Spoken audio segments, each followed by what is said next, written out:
book a flight to Kampala and just go and eat a slice of pineapple, and you can get back on the flight and leave again if you want. But my goodness, I mean, Kampala is an Worth incredible it. city, but the fruit here. Hello and welcome to Sòrò.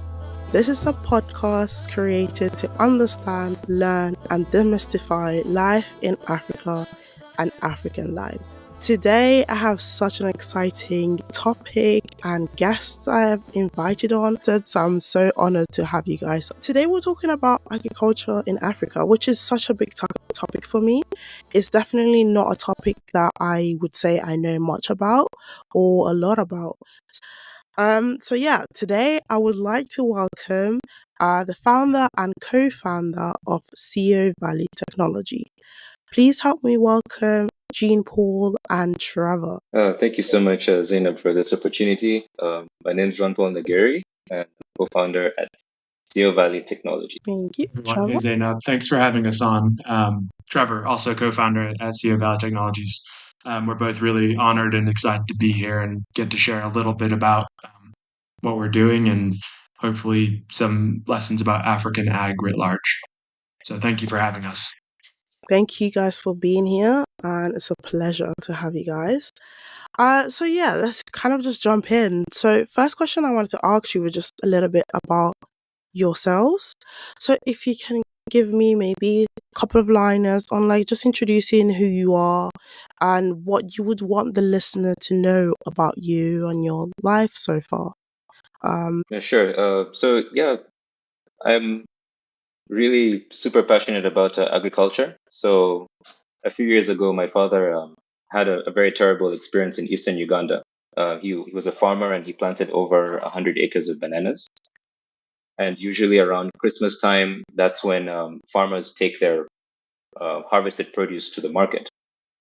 And they do this through the aid of what we call middlemen. Middlemen, basically traders who come to the farm and buy from the farmers and then eventually take to the market. So it's customary in eastern Uganda for traders, middlemen to come in and buy produce from farmers. And so this season, my father was quite unfortunate, and the middlemen didn't show up. And so he'd harvested hundreds and hundreds and hundreds of bananas. And sadly, they started to spoil because of the high temperatures in eastern Uganda. It gets really hot during the day. We're talking of around like 30 degrees Celsius, really, really hot. And so his bananas started to ripen and, they just started spoiling. And he was extremely devastated having to go through this. And so he turned to me and was like, "Hey, son, didn't you study agriculture, or you seem to be really into agricultural kind of sciences and stuff?" And I was like, "Oh no, this isn't going to end well." So he was like, "Look, I never want to have to go through this over and over every season, right? I want you to come up with a solution." So at that time, I wasn't so much into post-harvest solutions and everything, but I just had to figure out like a solution that my father could use, right? So I suggested to him using cold room like storage, but unfortunately, cold room storage is quite expensive and requires a lot of technical know-how rather to be able to manage. And so just the cold room cost like $100,000, and he wasn't able to afford that. So then I suggested to him if he could use chemical fungicides. But chemical fungicides have harmful health side effects. So now the question really was, how is nature solving the issue of food spoilage? So I went back to university and spent over 4 years trying to understand how nature is solving the issue of food spoilage. And it turns out that like if you're to look closely, there's certain fruits and vegetables that last longer than others. When you look at an orange, it's able to last longer than, say, an avocado. So to me, it was like, what is it that the orange has figured through evolution and time that the avocado hasn't quite figured out? And, after doing a lot of research, I started to notice that the outer skin of an orange is actually very oily and shiny. And I was like, wait, what does this shininess or this oily property, like, what does it do to the orange? How does it help it? And when I delved deeper into the science of, skins and so I'm really into plant-based science. So I discovered that these oils have the ability to slow down the rate at which oxygen gets in and moisture gets out. And it turns out that those two things are the fundamental principle behind food spoilage. So the idea was, what if I got those oils on the surface of oranges and apply them onto other pieces of produce? What would happen? So I had to figure out how to extract the oils, how to distill them, how to turn them into a powder, and then how I would have to apply them onto other pieces of produce. That meant combining them with water to form a spray. So in doing that, I was able to make a liquid spray after doing over 700 plus trials, trying to understand which combinations of the oils to use. I was fortunate enough to come across 4 types of these oils. Once they're combined with water and sprayed onto the surface of any piece of produce, they form a very, very, very thin layer. This layer has no taste, no color, no odor. But what it does is it helps to significantly slow down the rate of spoil. And in so doing, I was able to go back to my dad's farm. His bananas, which would normally take less than a day, right, were now able to take an entire week at room temperature without having to use any form of refrigeration. And so it was at that point that I realized, okay, I might be onto something. And then my father just suggested, hey, JP, you need to get this in the hands of every single farmer in Africa.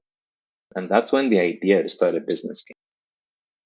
And so I spent the next years after that trying to figure out how to commercialize this idea. I applied for a number of pitch competitions, tried to get some grants here and there. And I was very, very fortunate to have come across Acumen Fund that were able to provide some investment to scale up the idea in Uganda, with which I was able to, set up a warehouse and start manufacturing and supplying KaFresh. So initially, since the idea was born from my father's need as a farmer, it was now, how do I get this product in the hands of other farmers? Along the way, I discovered that farmers have a huge issue of spoilage, but then they may not necessarily have the disposable income to afford the solution. And since I was just turning this idea into a business, the cost of doing the extraction was really high. So I had to look for which customers would be able to afford the solution. And that's when I came across exporters of fruits and vegetables. Exporters of fruits and vegetables are in foreign exchange, and they do face a huge challenge of food spoilage. So I targeted them at first. But at the time, the business model was more about them bringing their produce to our warehouse at the time and spraying the KaFresh, which is the plant-based oil solution, onto their produce. But that posed a number of challenges along the way in terms of managing the quality and just them having to drive hundreds of kilometers to come to a warehouse and then have to drive all the way back to the airport. It wasn't practical for them. And so having realized those challenges, thanks to the help of Acumen Fund, we were able to recommend my current co-founder Trevor Sio, and suggested that we meet up and try to dive into this challenge. When I met Trevor is extremely passionate about food spoilage, and I noticed that with his level of experience in business ops, he was the missing link to this whole the whole puzzle we're trying to solve. And in that process, we met in Kampala and we spent 48 hours trying to come up with a solution, right? And we were very successful in doing so. And yeah, I'd say that the rest is history. Now we managed to figure out how do we turn the product from just a spray service to more of a product that's in liquid form that can be bottled and shipped anywhere around the world and can be sprayed without having any form of complicated machinery. Wow, that was super insightful. Like, already have so many questions on that point only. But Trevor, if you'd like to kind of talk about how you kind of join them. Yeah, sure. My path here has been very similar to JP's in a very windy, non-directional sense. I think a lot of people who find themselves in these places kind of fall into it or bump around until they find something they love. My background's a bit different, though. I was born in Chicago. I grew up in Hong Kong, and then moved back to the US for uni, studied aerospace engineering and finance, and was kind of very much involved in kind of both those fields for a bit. professional life, most of my professional career was spent at McKinsey, out of Chicago and New York. Was there for about 5 years. And during that time, really got passionate about wanting to do some work in Africa, right? And I'd grown up in Asia, kind of grew up moving all over the world and never lived in Africa. I was, very curious about what it was like to live and work on the continent. And unfortunately never got a chance to do that as a part of McKinsey, but was able to find a job after McKinsey at a fish farm here in Kenya called Victory Farms. And it's a vertically integrated fish farm, so they own everything from kind of egg and genetics to table, and was able to, help them build and kind of scale a part of the business, the ops function of the business. And was there for about 2 years, and just during that time really fell in love with agriculture, fell in love with Kenya and Africa, I think, on a larger sense, and really fell in love with the idea of solving a really critical, intractable problem, which is how do we continue to feed everybody, and how do we make sure that everyone has access to food? Because I think very, very solidly, I kind of think about food as being a human right and not a luxury. And got a job from there in finance at a hedge fund in New York, and was there for a little bit, but just was never. My body was in New York, I'll say, but I think my heart and kind of my mind stayed here in Africa, kind of continuing to think about food and how do we really solve this problem statement of feeding everybody, right? And to that, right, the next billion people are going to be born in sub-Saharan Africa. Over the next 25 years, Kenya, as a microcosm of that, its population will double by 2058 if current projections hold. And 25% of the population in sub-Saharan Africa are malnourished. And so the question is, how do we feed those next billion people? How do we feed the next doubling of the population? And current food systems, are already failing that. So it's how do we kind of how do we rethink how we address the food systems to solve these kind of really big humanity level questions? And prompted by that, and having learned a lot about that while I was in New York, I moved back to Africa to start my own thing in food spoilage, actually. And as JP said, was, luckily had dinner with a friend at Acumen, a wonderful private equity fund and kind of VC fund doing incredible work all over the globe, but especially here in Africa. Had dinner with someone there, and he put me in contact with JP, and, really fell in love with what JP had come about with or had invented, right?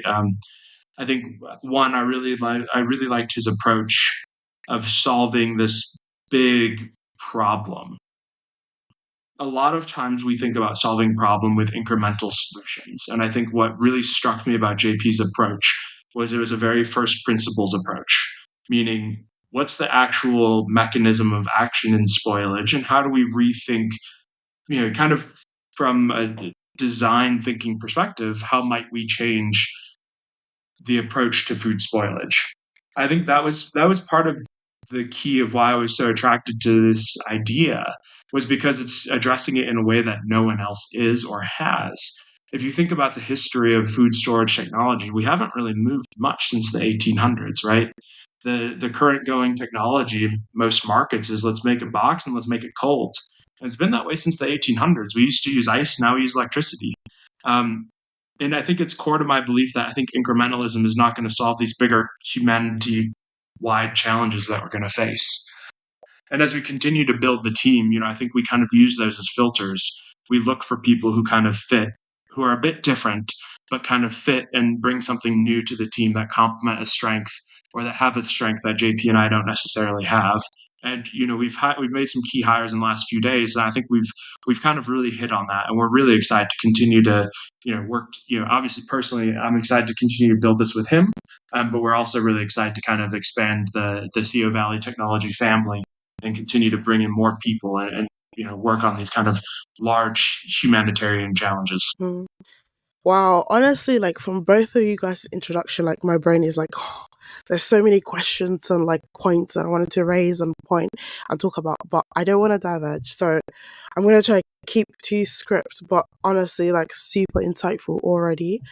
Um, my next question that I wanted to ask is like Mhm. I've obviously previously to having you guys on, I did some research a little bit on your website and kind of understand what your product is about. So I saw on your website that you said that rethinking the agriculture and food value chain starts from kind of like the expensive part, which is actually food storage. So there's kind of like five main steps in like a value chain, which is production and actually handling is more expensive. That's kind of like my thought. But you kind of mentioned that food storage is actually more expensive. Mhm. So do you mind kind of talking about a bit about that, like how food storage is more expensive than handling or production? Mm. Yeah, it's a really good question, Zainab, and I'll share an answer, and obviously I would love JP to expound on this more. I think I think Zainab, I think about it in two lenses in terms of like cost, right? Or opportunity. I think lens one is in total spoilage. You know, and we think about it, you say five steps, we kind of rebucket it into three: production, inputs, storage, distribution, and markets and retail. 40 to 60% of the loss experienced in fresh fruit and veg value chains is experienced in the storage and distribution kind of, I'll say, bucket or part of the distribution network. Um, with the kind of resulting, whatever you call it, like 20 to 30% in either side of it, with more of it kind of on the production side. And so just in kind of absolute terms, the easiest choke point or kind of the easiest point to address this is in the storage and distribution part of the equation. The second lens to use is to look at who's kind of doing other work in this space. And so if you were to look at kind of the production and input side, look, there's a ton of great companies and NGOs and all these people doing a lot of work on the production side to like help farmers grow more efficiently and grow better. And I'd be lying if I'd said I didn't admire their work. I think they're doing, really fabulous work. There's a ton of organizations that you can, list off the top of your head that fit there. They do a lot of work. And then there's a lot of people in that markets linkage portion, right? And there's a ton of people in that area of getting food, call it the last mile or whatever it is to consumers. I think we see continued growth around there. But the biggest area that has the most spoilage and the fewest competitors is storage and distribution. And if you look in that, there are some people doing it, but there's not really a ton of people doing it in a differentiated or like innovative way. And so I think that's why we're super excited. And we kind of have this strong belief that a real intervention at the storage and distribution part can radically redefine and radically change how the African food ecosystems and African, plates at home look. And we're really excited about that. JP, Mm-hmm. any thoughts to add or anything beyond that? Yeah, for sure. Zainab, as Trevor has just mentioned, you know, my father planted his bananas and grew them for 18 months. They were intact while they were in the field, right? But he made the majority of his losses at post-harvest stage, right? Losing over 90%. And so going through that experience, it was more like if you've spent so much income on trying to, get fertilizers, manure, and all these inputs, right? We've sort of figured out the production side of things. But when you look at the the end result, I mean, that's where we're really struggling, and we need to, as Yeah. Trevor said, apply more innovative solutions to prevent farmers like my dad from having to go through that experience globally, right? Yeah. And so storage plays a very, very big role. But the issue with the current methods that exist is that they're physically limiting. So we have to Mm. look at technologies that are able to give us limitless storage potential. And Mm-hmm. Yeah. KaFresh comes in to do that by providing a thin coating that protects produce from external factors and buys more time for farmers, and which inevitably transcends into them having better livelihoods and less of that Yeah. scarcity mindset, which is very common here in Africa. We're always under pressure to sell our goods, right, because of the perishability. But if the storage issue is addressed, then people have more time to sell their produce. And that means even from an economic perspective, we're able to generate more. But storage plays a very, very key role. But when you Yeah. look at in Western countries, for instance, the storage issue has been sort of solved, sort of, not entirely, but it's more advanced than in Africa. In Africa, our major challenge is we have inadequate storage facilities. And so our infrastructure does not support that. And that is why we experience more losses at the post-harvest side of things compared to in Western countries that are more involved in the cold chain industry.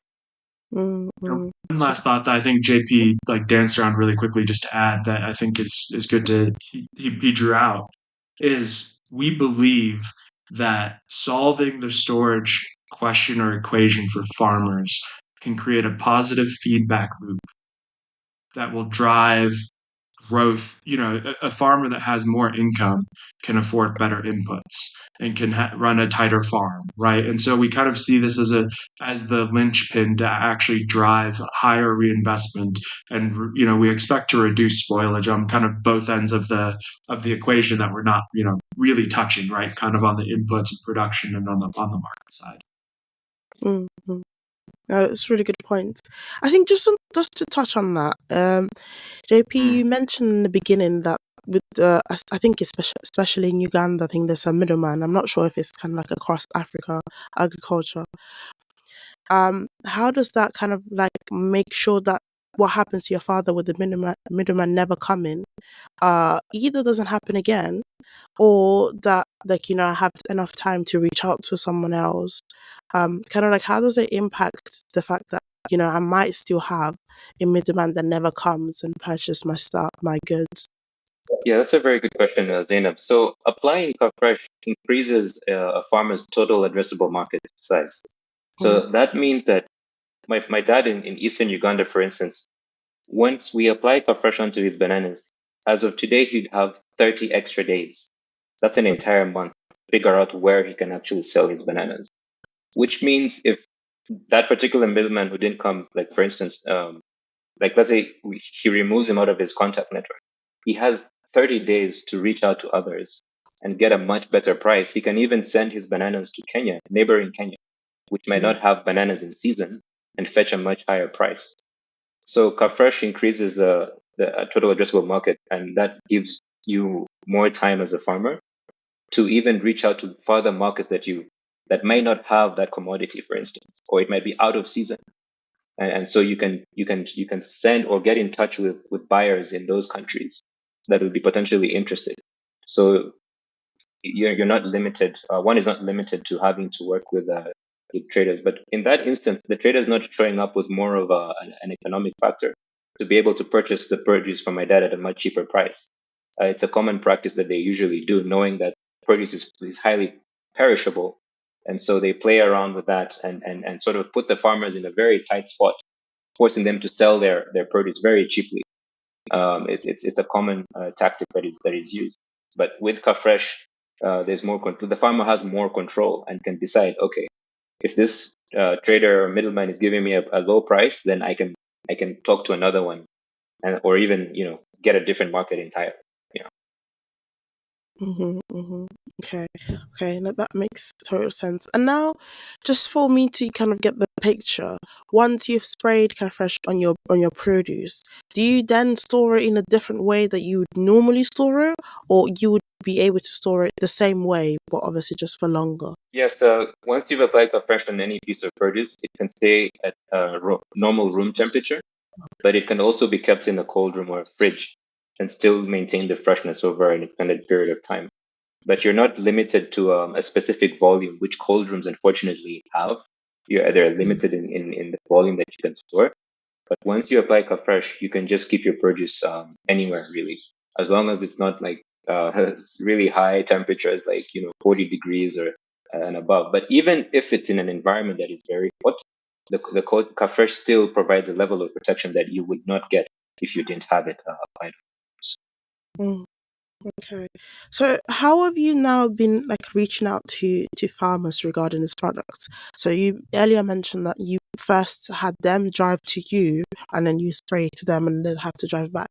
Now that you're able to finalize that you can bottle it up and have it as a product to sell, how do you guys reach out to farmers? How do you let them know about your product? So what happens usually is that since we have KaFresh in a liquid form, the farmers get in touch with us directly. They call us and say, "Hey, do you have a product that can preserve, say, tomatoes?" And so we just ship them the liquid with instructions on how to spray or apply it, and that's it. It's as easy as that. Okay. So do you have different sprays for different products? Like tomatoes That, and that's maybe bananas? that's a good question. So fruits and vegetables are the same, but they're also not the same, right?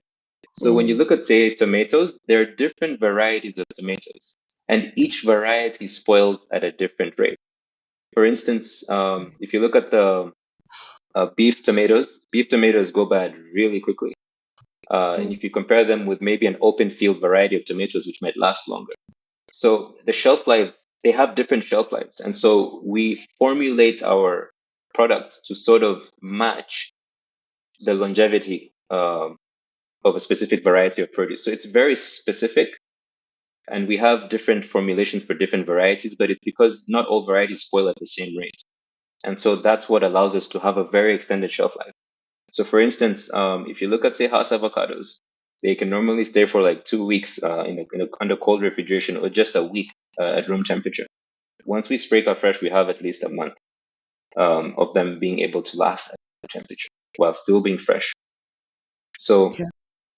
if you look at now the more traditional varieties of avocados that you can't find in other parts of the world, and are unique to certain geographies, then maybe they have a shelf life of, say, 3 days. And when we apply KaFresh, we're able to double or even triple their shelf life at times. So it must be so complicated now that I'm thinking of it, like how you formed it, because not only does it have to be specific per vegetable, but it also has to be specific Yeah. per type of vegetable. So even a tomato would have different sprays for it. So Yeah. Oh, we can. sorry. I was just going to add one. It can. We've been able, especially for the for the kind of our products when we go to partner with smallholder farmers, we've been working on creating more generalized formulations. So a lot of times farmers actually make it really easy on us, right? Because they grow a particular type of tomato or avocado. So it's Mm. much less work on their side. They either plant the seeds they had last year of a certain variety, or they buy seeds from their local duca and kind of plant those. Either way, they typically do one type of produce, so it's actually fairly simple on their side. But for the larger, I'll say the larger smallholder farmers who maybe have multiple varieties, we have created kind of some versions of the product that cut across varieties. So like a more general like tomato spray to be as a good example, right? But the research and development, you're right, does get very complex very quickly Mhm. here. Yeah. So do you spray it after the produce is like plucked, or do you do it as a seed when it's still growing? After, yeah, great question. After it's plucked. Okay. And so the beauty of KaFresh is it's effective anytime kind of along the value chain. So someone who's just picked a tomato can apply it on that newly picked tomato.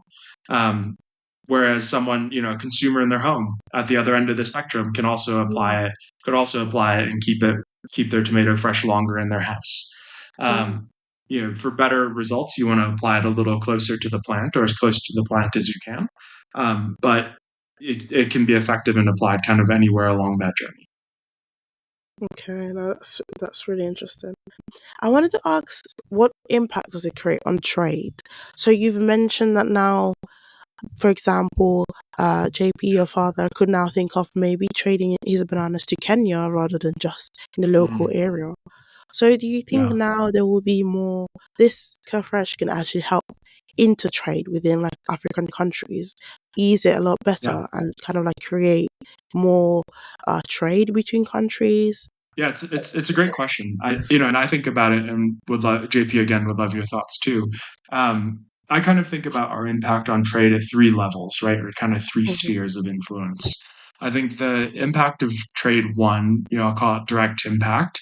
I think that's inter or intra country trade. So a lot of, not all, but a lot of African ag markets are kind of characterized by highly regional markets. And by highly regional, I mean it's usually a market is a town of maybe 20,000 people, for example, here in Kenya, with some neighboring villages around it. That kind of constitutes one market, meaning that there's an efficient market price and kind of a particular type of vegetable that's on sale at that price in that market. If you were to go a couple miles down the road, you get a different market at a different price. And so I think the first way that we affect trade is we actually open up additional markets across countries. So there's a lot of market makers that work to kind of move produce across markets and help build a more efficient pricing, meaning cheaper prices, and increase affordability for kind of in this case Kenyans, but anyone in those markets.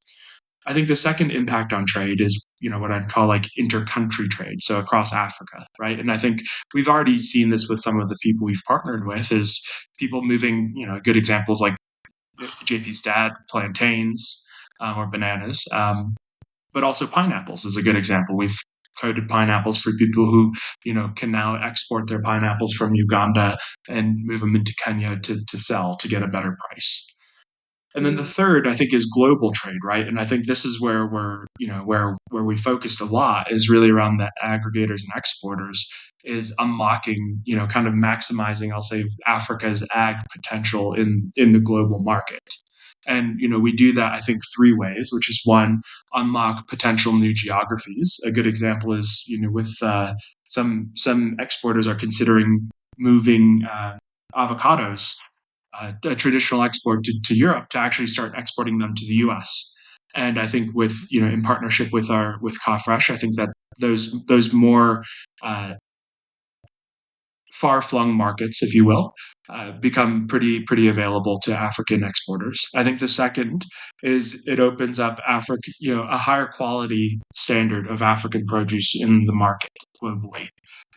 Of course, if things spoil a little less in transit, they get to the consumer a little bit better, and maybe that pineapple tastes a little bit more like it does in Uganda. As an aside, if any of your listeners have not had a proper Ugandan watermelon or pineapple, I like book a flight to Kampala and just go and eat a slice of pineapple, and you can get back on the flight and leave again if you want. But my goodness, I mean, Kampala is an Worth incredible it. city, but the fruit here is unbelievable. And so hopefully we would love to get that experience exported, right? And like we can kind of share the excitement and the quality of this incredible produce that Africa is really gifted with. I think the third is we can actually even create new markets.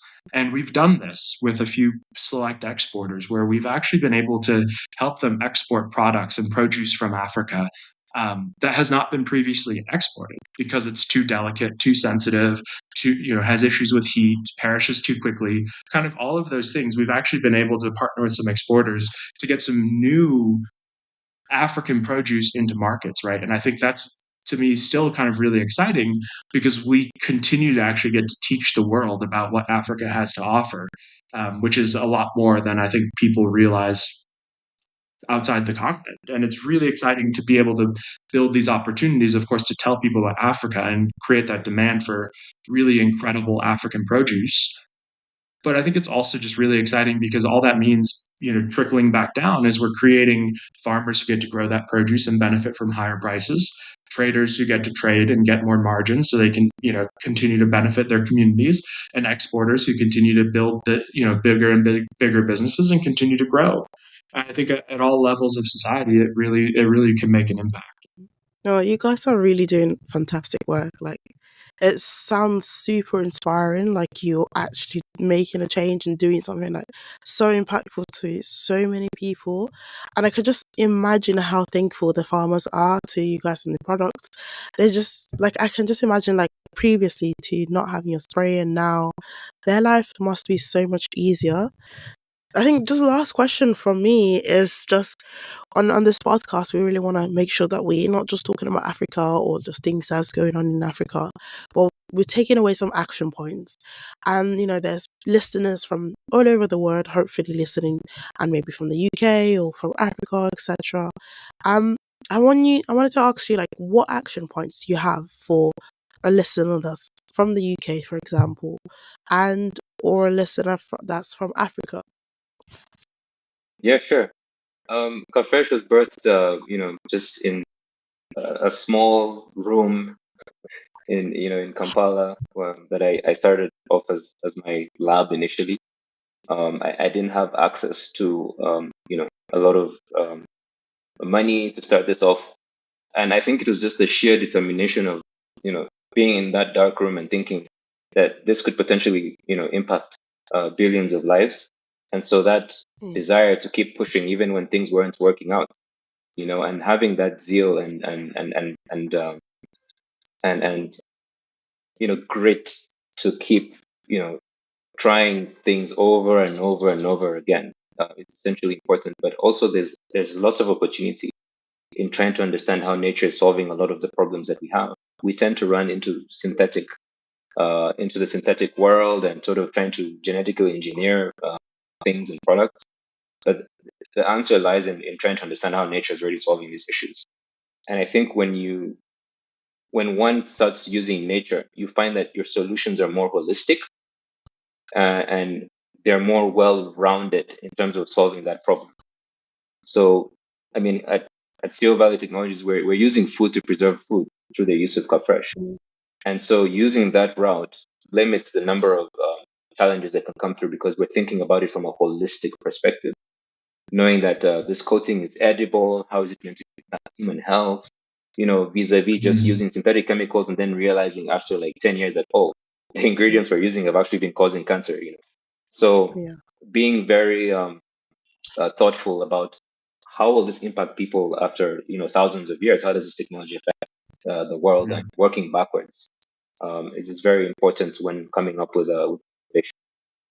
Yeah, I think to add on to what JP said, right? I think a couple ways people can get involved or think about this, right? If they're so inclined. One I think is learn, right? I think Zainab, you talking about the research you did prior to this our discussion. There's a ton of resources out there. A good book I can commend to people who just want to learn about some of the resource challenges in Africa. It's called The Looting Machine. It's a very dense and a bit dark of a look kind of at how resources are used and exploited in Africa. But I think it's an incredibly insightful and, for me, didactic read. And I took away kind of a lot of lessons in how I think about business. So there's a ton of books and resources out there. I think research is always good. I think two is, obviously invest, right? There's a ton of the startup scene in Africa is so exciting and so dynamic. We're so blessed to be a part of it.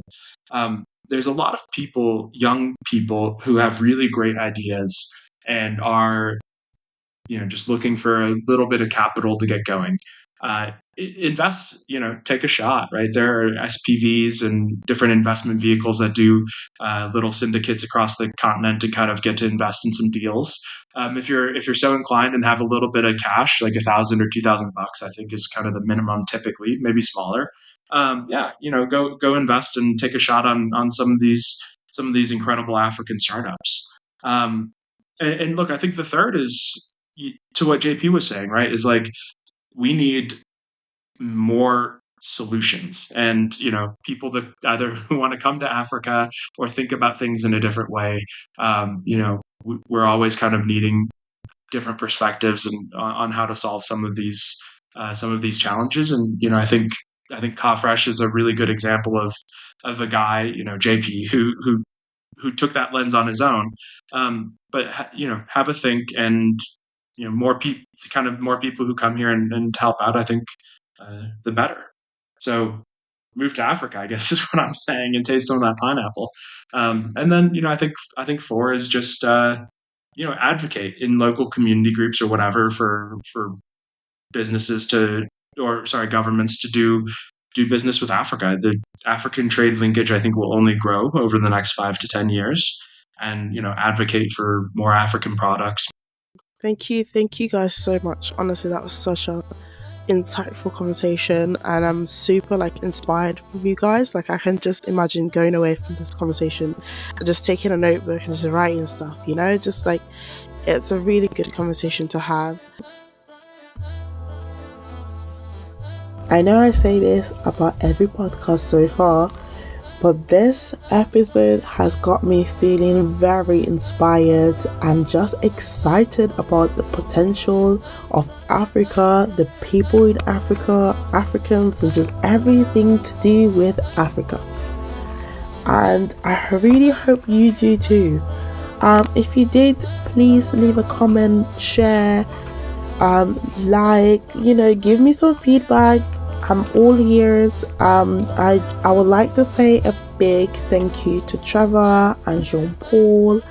They are obviously very, very busy people. They're doing big things. So for them to even give me a slice of their time and to speak to little old me has got me feeling very appreciative.